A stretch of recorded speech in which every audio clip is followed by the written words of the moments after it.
semuanya, selamat datang di video pembelajaran hari ini. Kita akan membahas beberapa topik penting mengenai perbankan syariah, mulai dari perbedaan pembiayaan syariah dan kredit konvensional, dasar-dasar hukum perbankan syariah, hingga sumber dana dan kegiatan usaha bank syariah. Pembahasan ini dirancang agar mudah dipahami dan membantu Anda memahami konsep-konsep utama dalam sistem ekonomi Islam. Mari kita mulai. Yang pertama, kita akan membahas tentang pengkreditan bank konvensional dan pembiayaan bank syariah. Dalam sistem konvensional, penyaluran dana dikenal sebagai kredit. Hubungan hukum yang terbentuk adalah kreditur dan debitur, yang terikat pada perjanjian yang harus memenuhi syarat sah menurut hukum perdata. Isi perjanjian meliputi jumlah kredit, jangka waktu, bunga, agunan, serta ketentuan yang harus dipatuhi nasabah. Komponen bunga menjadi elemen utama karena menentukan besar kecilnya kewajiban debitur. Sementara itu, dalam bank syariah, dana disalurkan melalui akad yang bebas dari riba, seperti mudharabah, musyarakah, murabahah, dan ijarah. Akad-akad ini menekankan transparansi kerjasama serta mekanisme bagi hasil. Hubungan yang terbentuk bukan lagi kreditur-debitur, melainkan kemitraan usaha. Resiko usaha juga dibagi bersama sesuai kesepakatan nisbah selama tidak ada kelalaian dari nasabah. Perbedaan pokok antara keduanya terletak pada penggunaan bunga di konvensional, sedangkan syariah menggunakan sistem bagi hasil. Meski sama-sama menyalurkan dana, syariah menambahkan unsur moral, keadilan, dan larangan riba dalam operasionalnya. Yang materi kedua, bentuk-bentuk hukum perbankan syariah. Perbankan syariah memiliki fondasi hukum yang kuat baik dari segi syariah maupun peraturan negara. Dari aspek syariah, seluruh transaksi berpedoman pada Al-Quran dan hadis yang melarang riba, maisir, dan gharar. Fatwa DSN MUI menjadi pedoman bagi setiap akad yang digunakan bank syariah. Untuk memastikan kepatuhan ini, setiap bank wajib memiliki Dewan Pengawasan Syariah.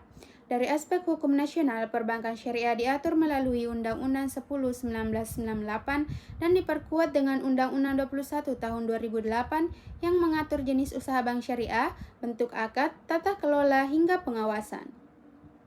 Regulasi teknis berada di bawah OJK dan Bank Indonesia yang mengatur sistem kehati-hatian dan operasional bank. Sengketa antar bank dan nasabah dapat diselesaikan melalui Basyarnas atau pengadilan agama, memberikan kepastian hukum bagi semua pihak dengan regulasi syariah dan nasional yang saling melengkapi, dan syariah dapat berjalan dengan aman, teratur, dan dipercaya masyarakat.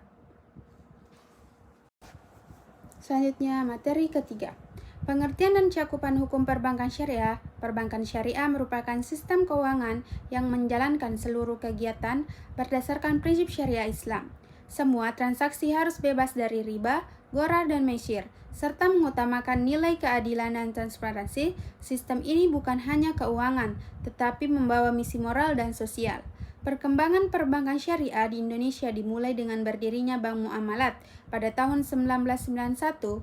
Seiring meningkatnya kebutuhan masyarakat akan layanan keuangan yang halal, pemerintah menyediakan payung hukum melalui berbagai undang-undang. Cakupan hukum perbankan syariah meliputi 3 aspek. Pertama, aspek filosofis yang menekankan amanah dan keadilan sebagai nilai dasar. Kedua, aspek yuridis yang memuat aturan formal seperti Undang-Undang Dasar 1945, Undang-Undang Perbankan Syariah, dan Fatwa MUI. Ketiga, aspek sosiologis yang menunjukkan bahwa keberadaan bank syariah merupakan jawaban atas kepatuhan masyarakat modern. Dengan cakupan yang luas ini, perbankan syariah menjadi bagian penting dalam sistem keuangan Indonesia. Oke, selanjutnya materi keempat, yaitu sumber dana dan kegiatan usaha bank syariah. Bank syariah memperoleh dana dari modal inti, dana masyarakat, dana pinjaman antar bank, dan sumber lain seperti setoran jaminan atau dana titipan. Dana masyarakat merupakan komponen terbesar, terdiri dari giro, tabungan, dan deposito yang menggunakan akad syariat seperti wadiah dan mudharabah. Dalam menjalankan kegiatannya, bank syariah bergerak di 3 bidang utama. Yang pertama adalah penghimpunan dana atau funding. Yang kedua adalah pembiayaan atau finansial dengan berbagai akad seperti murabahah, musyarakah, mudharabah, ijarah, salam istisna. Yang ketiga adalah layanan jasa atau servis seperti wakalah, kafalah, rahan, dan layanan digital modern. Keterkaitan antara sumber dana dan kegiatan usaha sangat penting. Semakin besar dana yang dihimpun, semakin luas pembiayaan yang dapat diberikan untuk mendukung kegiatan ekonomi masyarakat. Dengan prinsip amanah dan syariah, Bank Syariah memainkan peran besar dalam mendorong pembangunan ekonomi nasional. Sekian dari saya. Jadi dapat disimpulkan bahwa perbankan syariah menawarkan sistem keuangan yang berbeda dari konvensional karena tidak menggunakan bunga, tetapi memakai akad dan mekanisme bagi hasil. Hubungan antara bank dan nasabah bersifat kemitraan dan menekankan keadilan serta larangan riba. Sistem ini memiliki dasar hukum yang kuat baik dari syariat melalui fatwa DSN MUI maupun dari hukum nasional seperti Undang-Undang Perbankan Syariah. Pengawasan dilakukan oleh DPS, OJK, dan BI, sehingga operasional aman dan teratur. Bank Syariah menghimpun dana dari modal tabungan masyarakat dan pinjaman antar bank, kemudian menyalurkannya melalui pembiayaan dan layanan jasa sesuai prinsip Islam. Dengan mekanisme tersebut, perbankan syariah berperan penting dalam mendorong ekonomi yang lebih adil dan etis. Sekian dari saya. Wassalamualaikum warahmatullahi wabarakatuh.